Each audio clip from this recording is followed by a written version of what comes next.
Hello दोस्तों, स्वागत है आप सभी लोगों का हमारा एक नया वीडियो में। जैसे आप सभी लोगों को पता है कि गाने हमारे जीवन का एक अहम हिस्सा है।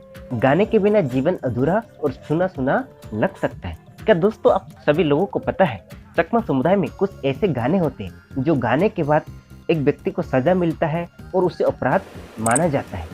तो आइए दोस्तों, आज हम चकमा समुदाय के गानों के बारे में जानने वाले। वैसे चकमा समुदाय में चकमा भाषा में गानों को गीत के नाम से जाने जाते हैं। चकमा समुदाय में अनेक प्रकार के गाने होते हैं, जैसे गिंगहुल्ले गीत, ठेंगा भांगा गीत, उबो गीत, ओली गीत, बीजू गीत, धर्म गीत और इरुक गीत, जिसमें से सबसे महत्वपूर्ण होता है गिंगहुल्ले गीत। क्योंकि ये जो गिंगहुल्ले गीत होता है इतिहास से संबंधित होता है, जो भूतकाल में चकमा समुदाय के साथ दुख भरी हो या किसी प्रकार की खुशी के माहौल हो, ये इतिहास उन गानों के माध्यम से एक पीढ़ी से दूसरी पीढ़ी को दिया जाता था। और इस प्रकार चकमा समुदाय इन गिंगहुल्ले गीत के माध्यम से अपने इतिहास को सदियों से जीवित रखा था। जब लिखने का कला आविष्कार नहीं हुआ था, तो इन गानों के माध्यम से अपने इतिहास, अपने संस्कार, अपने रीति रिवाज गानों के माध्यम से एक पीढ़ी से दूसरे पीढ़ी को दिया जाता था। इसलिए गिंगहुल्ले गीत चकमा समुदाय में सबसे महत्वपूर्ण गाने होते हैं। उसके बाद आते हैं ठेंगा भांगा गीत। इन ठेंगा भांगा गीतों को जोरा गीत के नाम से भी जाना जाता है। इसमें जैसे गजल या शायरी होते हैं।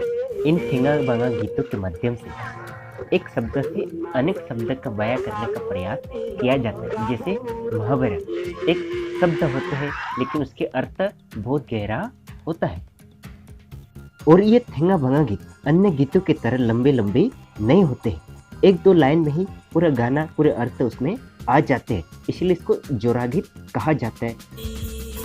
उसके बाद आते हैं उबो गीत। उबो गीत जैसे ये रोमांटिक प्यार भरी गाने होते हैं। ये जो उबो गीत होते हैं, ये अपने बड़े बुजुर्ग माता पिता के सामने गाना दंडनीय अपराध माना जाता है, क्योंकि ये गाने प्यार भरे होने के साथ साथ कभी कभी ये अश्लील भी होते हैं। इसलिए इन गानों को सिर्फ अपने मित्रों के सामने गा सकते हैं, या तो आप जंगल में हो, अकेले हो, तब उस समय गाया जा सकता है। यदि इन गानों को आपने गलती से किसी बुजुर्ग के सामने या माता पिता के सामने गाते हैं, तो इसको माता पिता या बुजुर्ग लोगों का अपमान माना जाता है। चौथा आते हैं ओली गीत।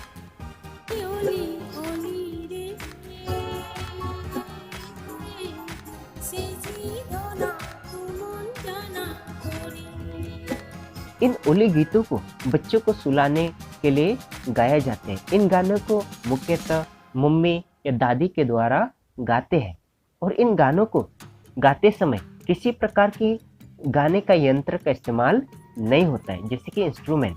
इसको ऐसे ही गाया जाता है ताकि जो है बच्चों को सुला जा सके। ओली गीत के बाद आता है बीजू गीत।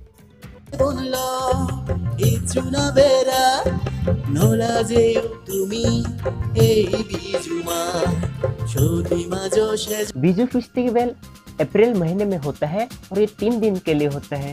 इस फेस्टिवल में चकमा समुदाय का नया साल होता है, तो इन बीजू गीतों के माध्यम से अपने नया साल का स्वागत करते हैं, और स्वागत के साथ साथ बीजू को जो है खुशियों से नाच गानों से मनाते हैं। तो इसे बीजू गीत के नाम से जाने जाते हैं। इसमें प्रकार प्रकार के इंस्ट्रूमेंट, जैसे म्यूजिकल इंस्ट्रूमेंट का इस्तेमाल किया जाता है। छठा नंबर आता है धर्म गीत।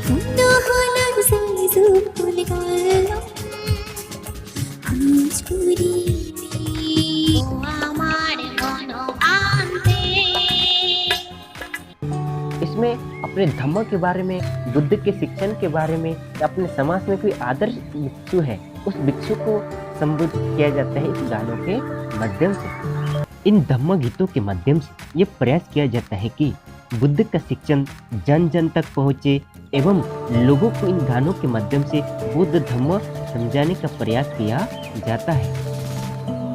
सातवां आता है इरुक गीत। इरुक मतलब होता है आधुनिक गाने। आधुनिक यंत्रों के साथ इन गानों को बनाया जाता है, तो उसे इरुक गीत के नाम से जाना जाता है।